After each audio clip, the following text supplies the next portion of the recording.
if you're not sort of satisfied with the direction that the industry is heading, you have to look to governance. Who's making decisions and why are they making those decisions? And control of transmission is control over the industry. Whoever controls transmission development gets to kind of figure out to a large extent what the future of the industry is going to look like.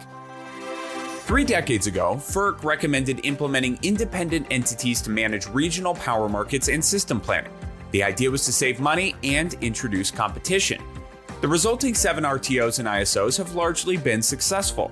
But now experts believe they've become part of the problem, exacerbating the country's woefully inadequate supply of transmission, allegedly by pandering to utility interests. I'm John Engel, editor-in-chief of Renewable Energy World and Power Grid International. This week on Factor This, I'm joined by Ari Peskoe, an expert on transmission policy and the director of the Electricity Law Initiative at Harvard. Peskoe shares his recent research on how regional grid operators have failed to evolve with the advent of clean energy technology and why a reboot could be key to realizing an electrified future. That's all next on Factor This.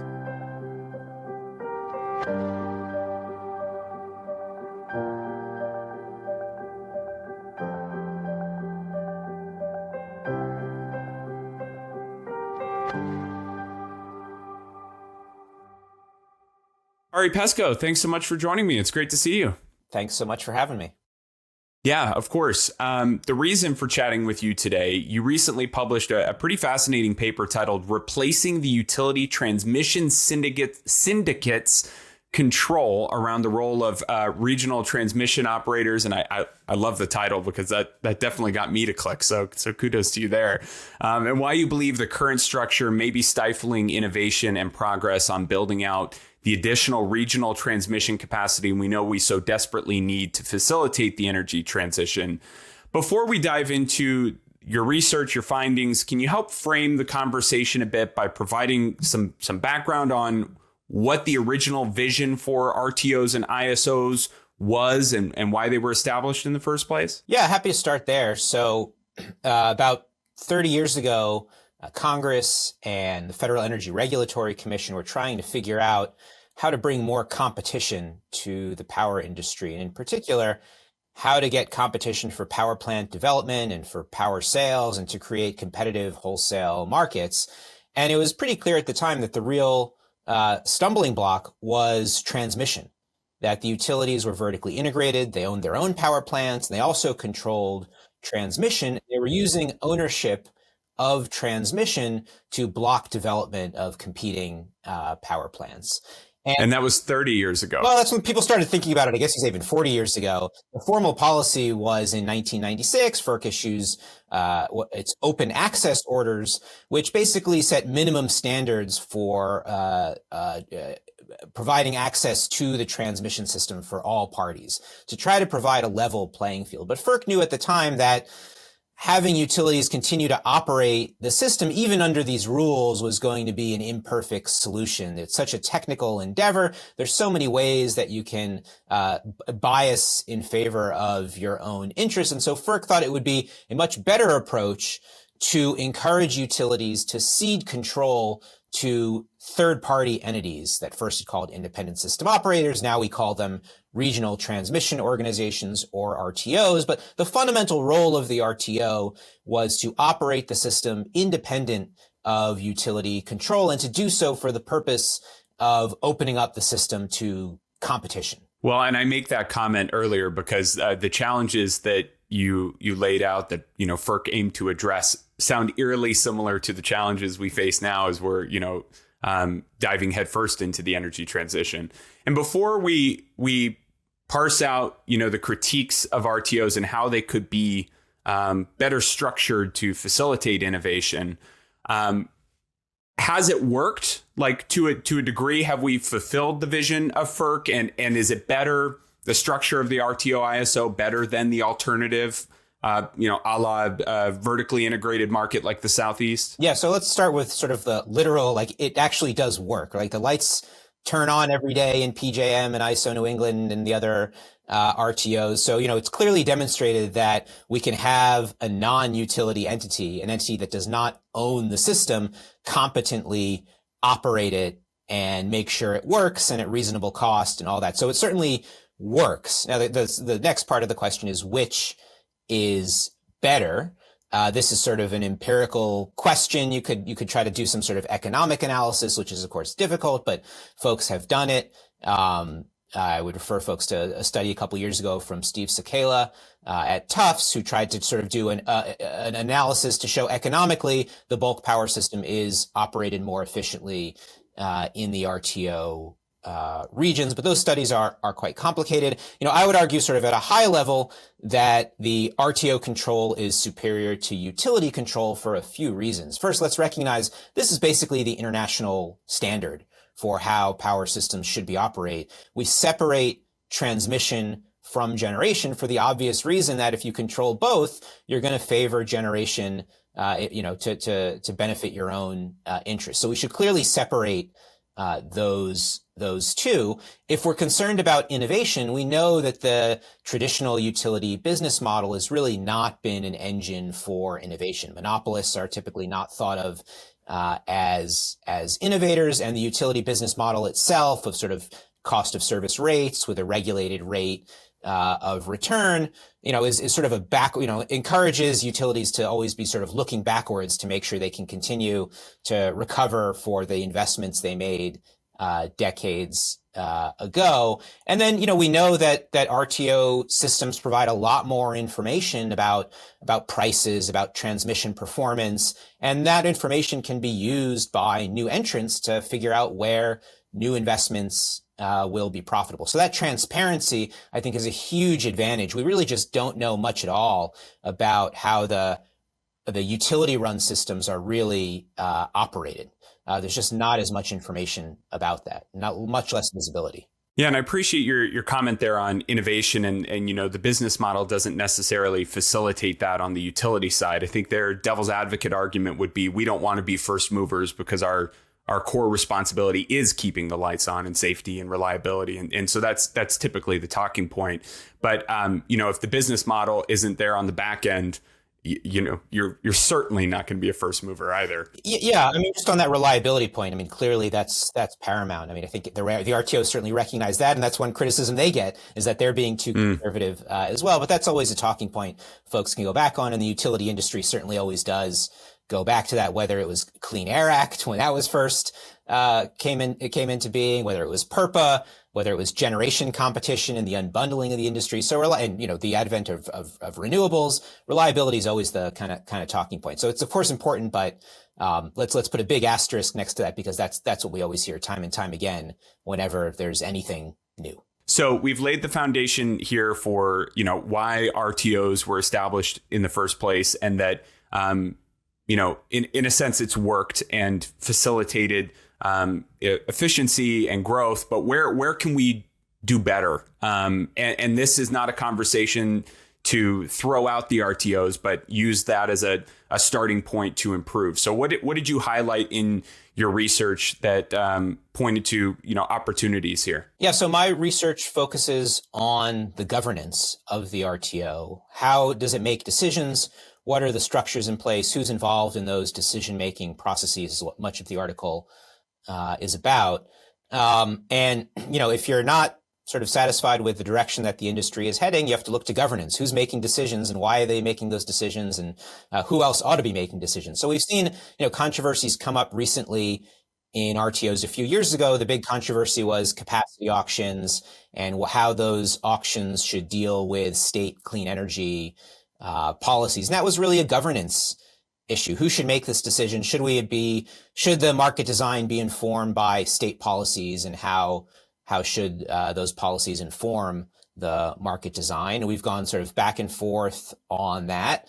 But what I focus on in this paper is really the idea that these RTOs, again, are 25 to 30 years old now, and the governance is largely unchanged, meaning that it's sort of stagnated. We have the same interests who hold the same sort of formal authority in various internal decision-making processes at the RTO. And in many cases, it's the same exact firms and even the same people that have been there for 25, 30 years. And I think that when you have this sort of stagnation in governance, it can lead to similar stagnation in how the system is operated and planned. And the other big challenge is the role of the incumbent investor-owned utilities themselves. We really don't have regional governance by the RTO. We really have shared governance by both the RTO and the utility, which has formal authority and informal influence in RTO decision-making processes. And my overall concern, again, goes back to innovation. We're at this moment where there's all new technologies, not just the ones like wind, solar, and batteries that grab all the headlines, but certain things that really only the transmission operator can do, like planning system expansion. There's a need for interregional connections that we're not getting. And there's also new technologies for operating the system on a regular basis, whether that's dynamic line ratings or other grid enhancing technologies. And I think in a lot of respects, the U.S. industry is sort of lagging behind other parts of the world. And again, why is that? I think you have to go back to governance. Yeah, and you noted this in your paper, too, that when these RTOs were established, a lot of these technologies either didn't exist or weren't commercialized or at a point of having any impact. So is the issue here that the RTOs themselves have not adapted to technological innovation, or is it the rulemaking process or the rules that are on the books today? Where can we target as the areas most ripe for enhancement, I guess? Yeah, so in some ways, the RTOs, are very innovative. They've put together these very complicated power markets run by supercomputers, and I don't want to minimize the innovation and effort that goes into that. But with regard to sort of specific technologies or business models, what we've seen time and time again is FERC having to tell the RTOs that they need to change their rules for these specific technologies or business models. And we've seen this with orders about demand response.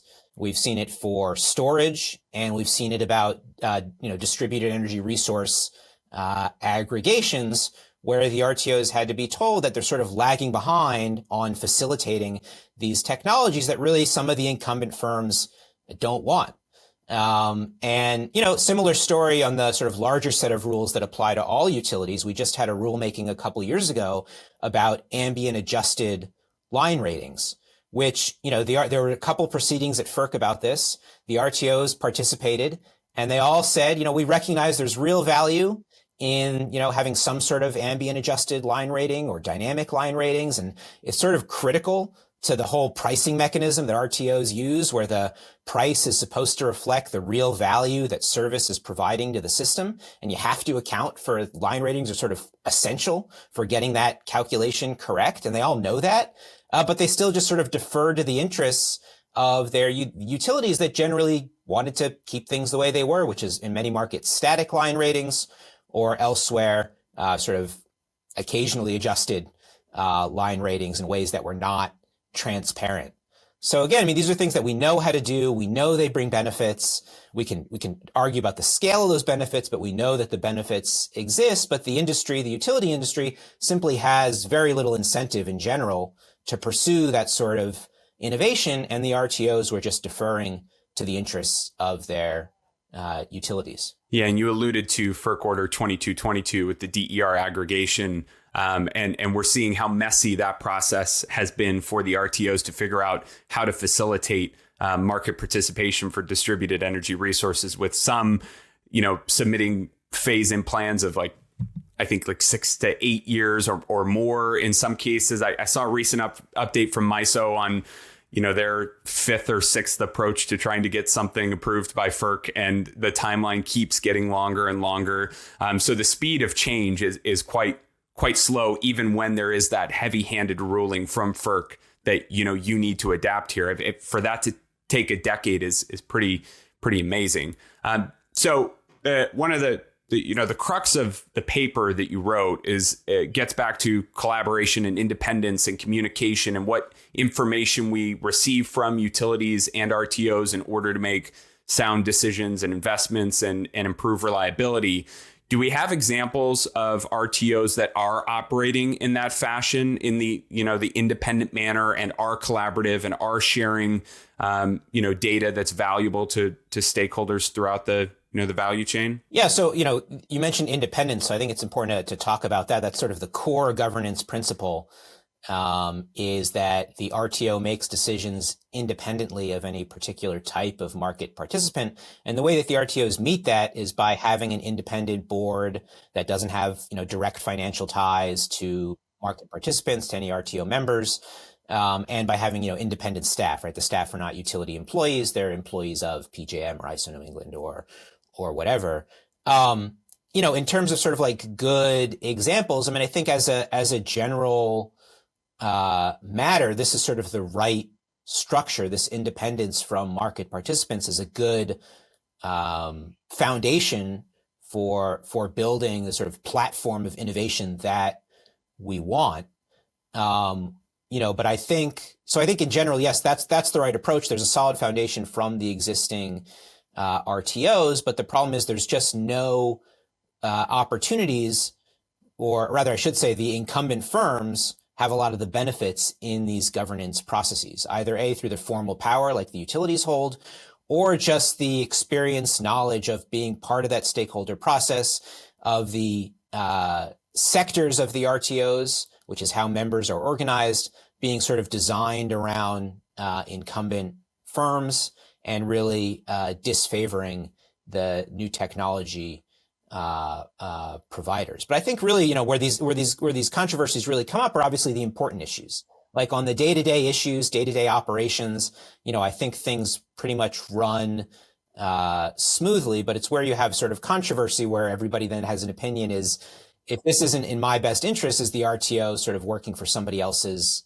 agenda? Well, and the point is, the independence of RTOs on its face is great, but in practice, is that happening? Is it truly independent? And I think what you've kind of proved out in your research is that no, it's not as independent as it could be to really bring all these stakeholders together, right? Yeah, and in a certain sense, this is not a new finding. Others have sort of written similarly that the key sort of bias is, again, with the transmission owning utilities. Now, part of that is the structure that FERC set up 25 or so years ago, where this is all voluntary.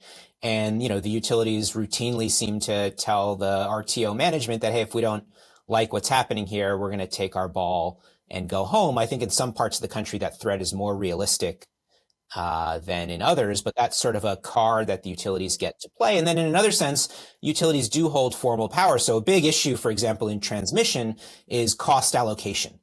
Figuring out who's going to pay for these new projects is, of course, critical to figuring out what projects are feasible. And in PJM, ISO New England, and MISO, it's a little different in MISO, but the utilities get to decide that cost allocation, not the RTO. MISO, the states have some role here as well in figuring that out. But so in PJM, for example, right now, PJM is trying to figure out a new approach to long-term transmission planning. They're very early in a stakeholder process to figure this out. But the key issue they just don't want to talk about is cost allocation, because formally the utilities get to decide that. So that, sets up a certain type of relationship between the RTO, which can only control some aspects of this transmission development issue, and the utilities, right? They're sort of beholden in a sense to what the utilities want to do on this cost allocation issue. So really, in that sense, there's dependence on this transmission development issue, and you can take it another step and look at the relationship between the regional planning that PJM does and the local planning that the utilities do, where whatever the utilities want to do in their local processes are sort of taken as a given by PJM when it tries to essentially fill in the gaps in a regional planning process. So again, PJM is sort of limited in what it can do by the utilities being able to move first and decide what they want to develop. Let's expand on that a little bit. Why is it important to focus on that balance between, local investment versus regional investment as it relates to, utility spending and initiatives? So transmission is, I think, the most interesting part of our industry. The most interesting part of the power sector. It's the strategically important, right? Of course, it moves energy from big power plants down to local delivery systems, but control of transmission is control over the industry.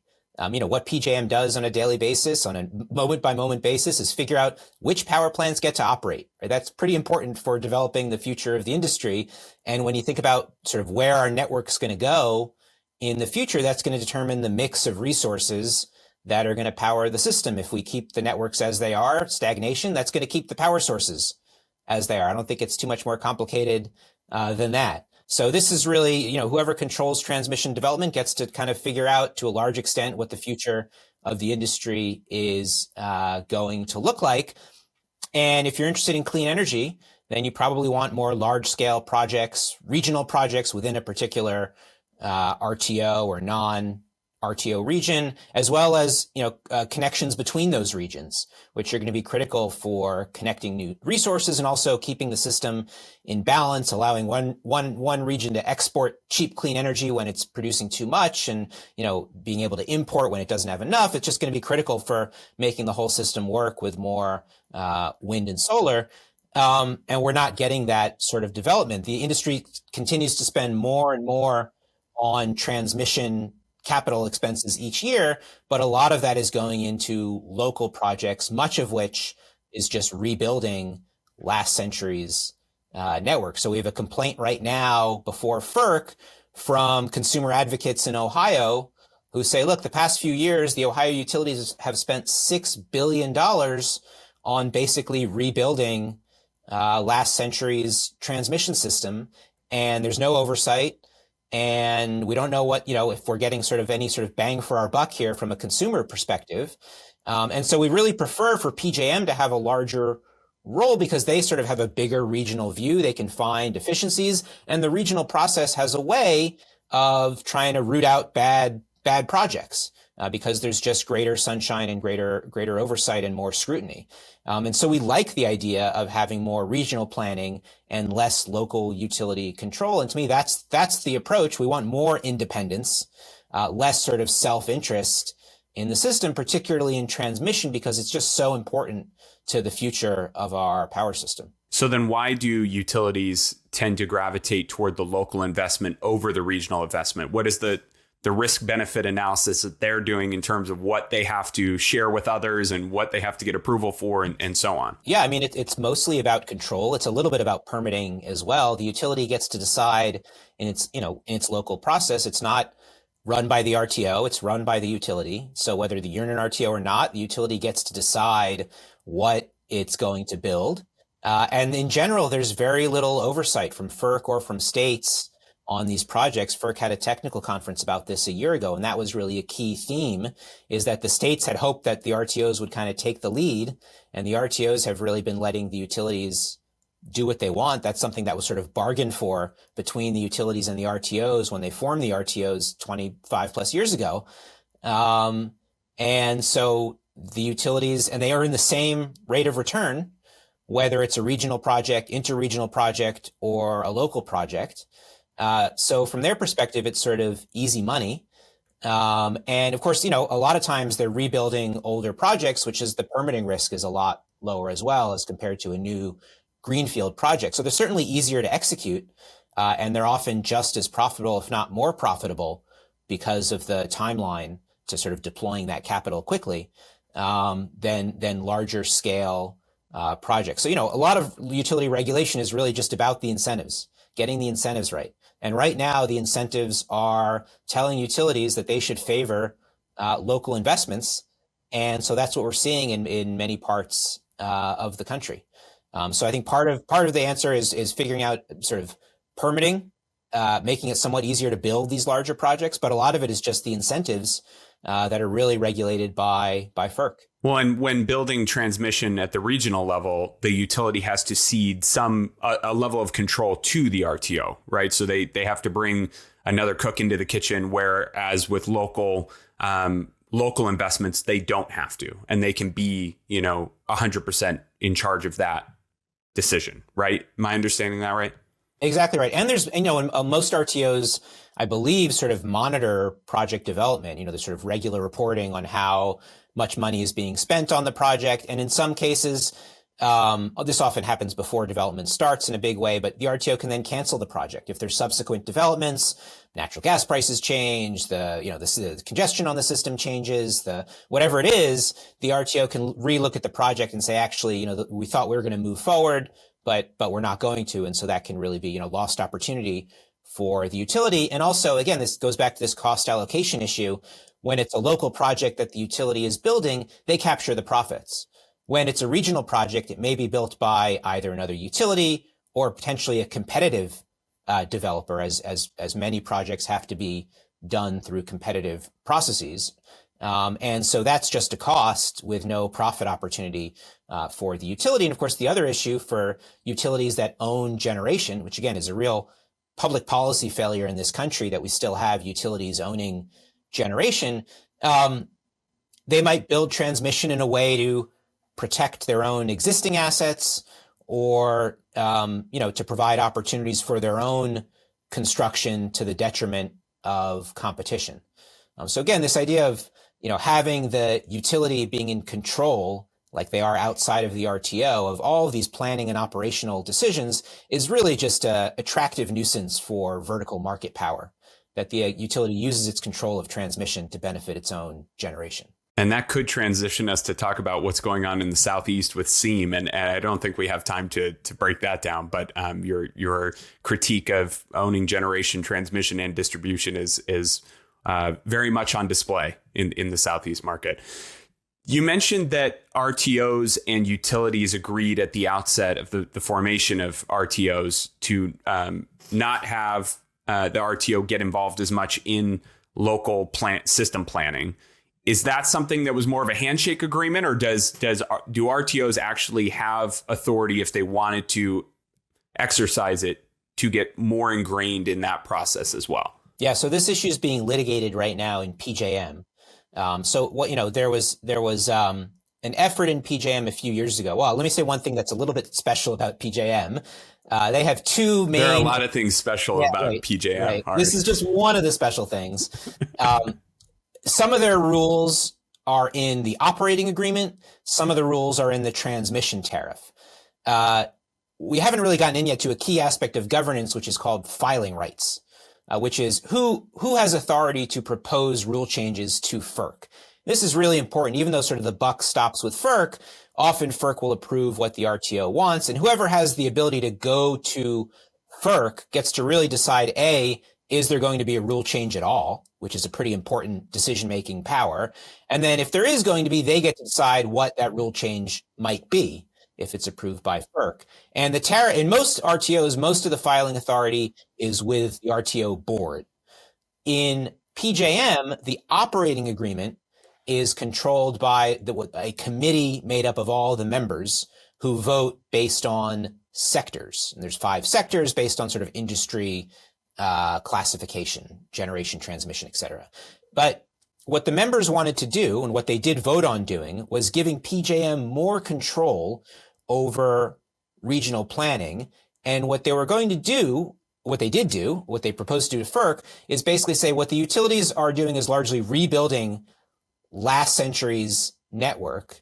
What we want to do instead is when the utilities announce that they are retiring a transmission line, PJM gets to plan the replacement. So that was going to enlarge the scope of regional planning, and it was going to essentially take away some of the utilities' discretion and opportunities in local planning. They filed this proposal under the operating agreement, which includes regional transmission planning, at FERC. The utilities hastily figured out their own competing proposal that they filed before FERC that was going to retain control over these retirement decisions and replacement decisions.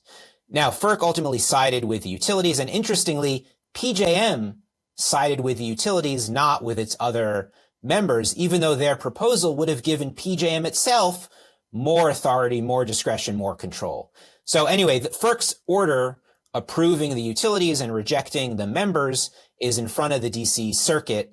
And, this is really about getting back to what your question was. What is sort of the scope of authority under all of these agreements? What is it that the utilities bargained for?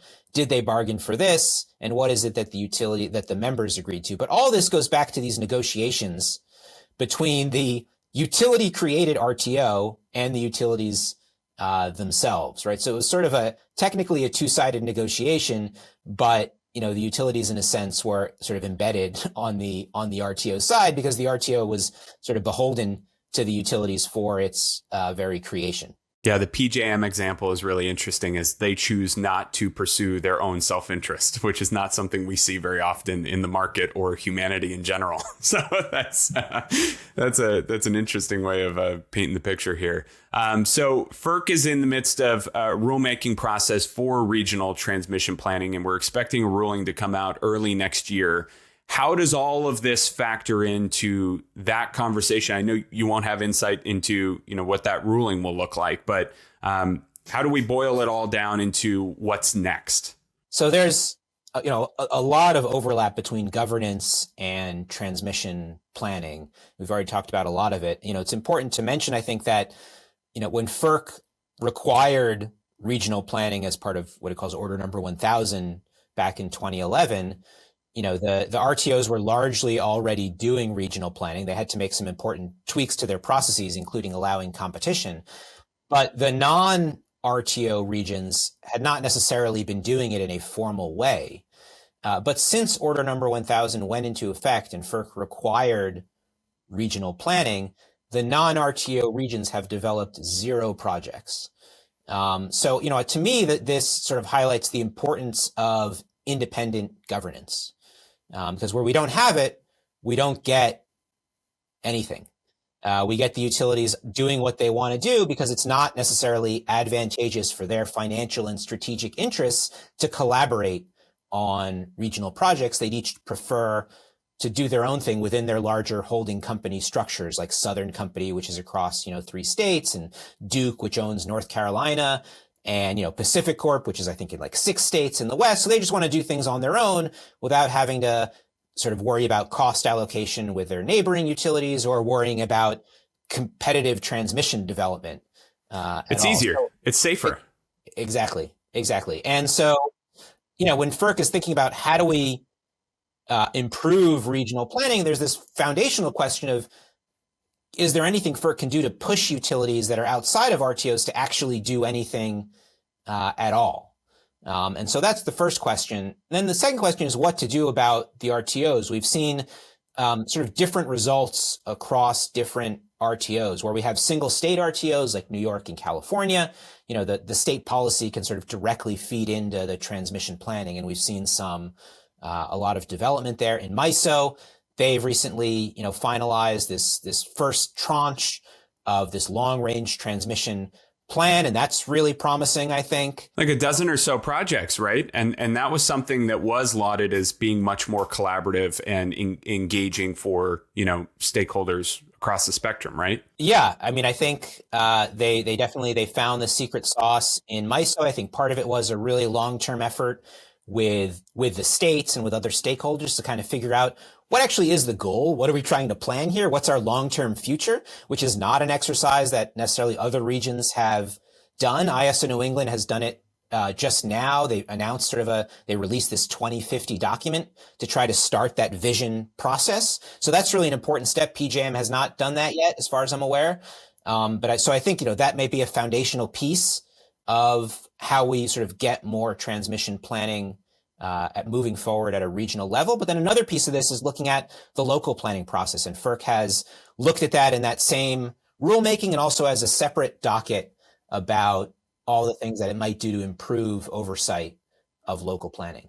Is one of the advantages of MISO the stakeholder group that represents MISO states in that they work as a body and engage as a body at the state policy level in the process and appear to be given a pretty substantial standing in planning processes? That seems like something that sticks out as different from the other RTOs. Maybe I'm mistaken. I think that's absolutely right. I think the formal authority of state regulators is noteworthy and important. So when I mentioned PJM has a members committee that has sort of formal authority over certain rules, in MISO, there's a high level committee. I think it's called the advisory committee, but now I can't remember the name, where there's about 20 or so members from various different sectors, but the state regulators have the largest share by a small number of those seats. So they have formal authority to advise the MISO board.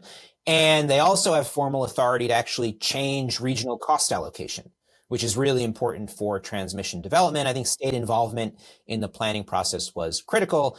Outside of the MISO process, the other thing that probably got the utilities involved was that the MISO states, many of them, eliminated competition. So the utilities in MISO went to their state legislatures, got many of them to pass these laws that effectively ended competitive transmission development in the region. A few states did not pass them, although the utilities certainly tried. And so that may have sort of encouraged the utilities to engage in a way that they may be disincentivized to in other parts of the country. So let's land the plane here. If you're still around for this very wonky conversation about RTOs and market structures, what are some of the pathways here for regulators, policymakers to right the ship, to make sure that RTOs are truly independent, are serving the goal of reliability and safety and innovation and expansion that we know we need? What are are there a few points that you would charge them with addressing first? Yeah, so let me first mention one constraint, and that sort of leads to some solutions. So the constraint is these utility filing rights, where there's a DC Circuit case that basically says, due to how the Federal Power Act is written, there are certain issues that utilities have legal authority to be the entity that proposes changes to FERC. So a big issue here is basically standing. Yeah. Effectively, yeah. So they have the right to bring these issues before FERC, like rate increases. That's something that utilities have the right to bring before FERC. And after this case, there were negotiations between the RTO and the utilities about who was going to have filing authority over which issues. And FERC is really limited in what it can do to take away those rights from utilities. And this kind of compromises the independence of the RTO, that the utilities control certain regionally significant issues. But one thing FERC could do is go back and look at those agreements between the RTOs and the utilities. It could find that those agreements are no longer just and reasonable, or that they are unduly discriminatory, and could order some limited changes to those agreements. Another option here, though, is to provide filing rights to other parties, right? So just as like we were talking about in MISO, the state regulators have these rights about regional cost allocation. They share them with the utilities, but you can imagine, and that's something that FERC envisions in its regional planning rule proposal that came out a year ago, is maybe state regulators across the country ought to have filing rights on regional cost allocation. Maybe that just shakes things up a little bit in some of these processes, brings states into the process in a much bigger way, gets their goals and policies as, more integrated into the planning process, and helps move some projects forward. But another option that I discussed in the paper is, let's figure out ways to empower these companies that are offering technologies and services that did not exist when the RTOs were formed, and therefore these companies are left out of the governance processes. And I think we really need these technologies, products, and services to move the industry forward. So let's find some role for these sort of innovative companies. That could mean creating new member sectors, so they have representation on key committees in the RTOs that are making decisions about new market rules. It could even be, more dramatically, giving them filing rights over certain issues, but making sure that these voices of innovation are a bigger part of these internal RTO governance processes. And then, pie in the sky ideas, there's a lot that Congress could do to certainly reform RTOs, anything from making them mandatory to requiring that utilities divest themselves of generation, which would be a big shakeup to the industry structure. But obviously the industry is going to oppose those sorts of initiatives at Congress. So there'll be I don't know what political conditions we might need to make any of those feasible. Well, and state policy leaders have gone down that road too. We're seeing that play out in the Northeast, and some utilities are doing it willingly, acknowledging that the generation business is unregulated. We can't rate base it, and the cost of generating electrons is continuously declining, while the cost of distributing energy is going up. So which business would you like to align with? Yeah. Yeah. I mean, maybe it's going up in part because it's a monopoly. But what we've seen in PJM, for example, is all of the utilities, some of them are restructured, but they're all getting out of competitive lines of business, right? So they're all getting rid of their merchant generation assets. But, in many parts of the country, still in 35 states, you can rate-based generation. So the utilities that want to do, some of them are using a mix of rate base and competition for their, to meet their resource adequacy needs. But, many of them are still heavily reliant on rate base generation. How optimistic are you that there is the political will or interest to, reform RTOs to make them more efficient, to restore that independence or maybe create it in the first place? I do think transmission is getting more attention now than in the past, and it seems to be broadly acknowledged as a crucial need for the energy transition. And we're talking about permitting all the time, and we're having lengthy conversations about regional transmission planning on podcasts and videos. So I do think it's now a focus, but is there enough there? How do you feel, given that this is your professional focus? Yeah, so I think, RTO governance has largely been sort of a third rail issue at FERC. FERC hears a lot about it, but they don't want to touch it.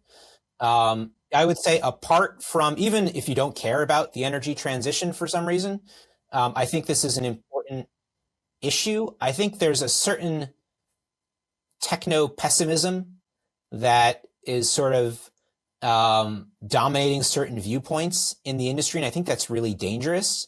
We can argue all day about the role that renewable energy can play in our system, but just to sort of brush new technologies aside, again, not just renewable energy, not just storage, but all of the new planning and operational methods that I think we need regardless of how much wind and solar we have. Every time we have one of these winter storms, we see the value, for example, of interregional transmission, and we can see the value of new methods of operating and planning the system. So it's not just about wind and solar. I think we just have to move beyond, your sort of grandfather's electric grid, right? Like we have to take advantage of computing power, communications equipment, all those things that can have brought to bear for so many other industries. And we've seen some of it in the power industry, particularly with how these markets operate, but there's so many other ways we can use these technologies and how we operate and plan transmission. So I think the transmission issue and the very related intertwined governance issues need to get more airplay. We're seeing them come up indirectly in some ways. Again, we talked about FERC's regional planning rule, which ostensibly is about just transmission planning, but it includes some governance reforms like giving state regulators more of a voice.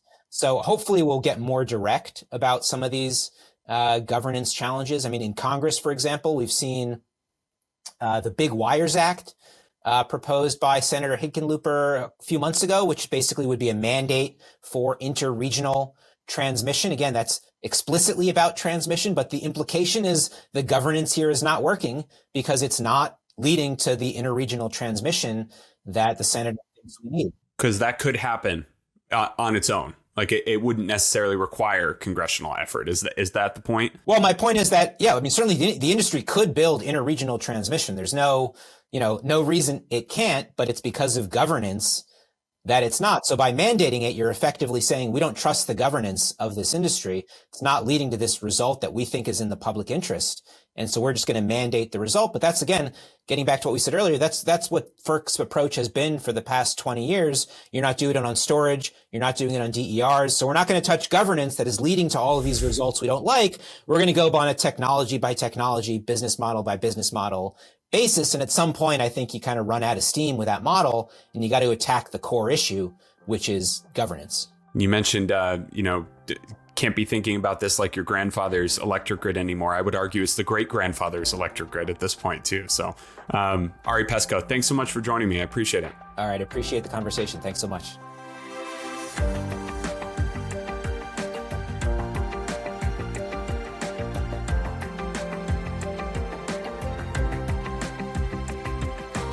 Thanks again to Ari Peskoe for joining the podcast. Factor This is a production of Renewable Energy World and Clarion Energy. Join us every Monday as we break down solar's biggest stories with industry leaders who actually move the needle. And please leave us a rating and review wherever you get your podcasts. Thanks for listening, and we'll see you next time on Factor This from Renewable Energy World.